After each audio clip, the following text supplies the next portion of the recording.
ఇప్పుడంతా Mercedes BMW గురించే మాట్లాడుతున్నారు, కానీ వోల్వో వైపు ఎవరు దృష్టి పెట్టాలని కూడా అనుకోవడం లేదు.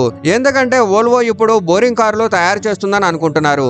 సేఫ్టీ గురించి మాట్లాడితే వోల్వో పేరు తప్పకుండా వస్తుంది, కానీ సేఫ్టీ ఎప్పుడూ ఒక ఫ్యాషన్ గా మారదు. ఎగ్జాంపుల్ గా BMW డ్రైవింగ్ కోసం, మెర్సిడీస్ లగ్జరీ కోసం, ఆడి టెక్నాలజీ కోసం పాపులర్ చెందాయి, కానీ వోల్వో మాత్రం సేఫ్టీ కోసం మాత్రమే పాపులర్ చెందింది. ఇప్పుడు సేఫ్ గా ఉండడం ఎవరి డ్రీము లేదా ఫ్యాషన్ గా మారదు కదా. అయితే వోల్వో ఎప్పుడు టెక్నాలజీలో లీడర్ కాలేకపోయింది, లగ్జరీలో కింగ్ కాలేకపోయింది, అలాగే పర్ఫార్మెన్స్ బ్రాండ్ గా కూడా నిలబడలేదు. అందుకే ఇప్పుడు చాలా మందికి వోల్వో కార్లు బోరింగ్ అనిపిస్తున్నాయి. అదే లుక్, అదే ఇంటీరియర్ అని అంటున్నారు. వోల్వో అంటే జస్ట్ ఒక సేఫ్ కార్ అనే కాన్సెప్ట్ ఏర్పడింది. వోల్వో కొనడం చాలా మందికి డ్రీము లేదా అచీవ్మెంట్ కాదు. ప్రజలు దీన్ని సాధారణంగా ప్రాక్టికల్ చాయిస్ కావాలనుకున్నప్పుడు మాత్రమే కొనుగోలు చేస్తారు. వోల్వో ఫెయిల్ అవ్వడం లేదు, కానీ ప్రజలు దీన్ని పట్టించుకోవడం లేదు.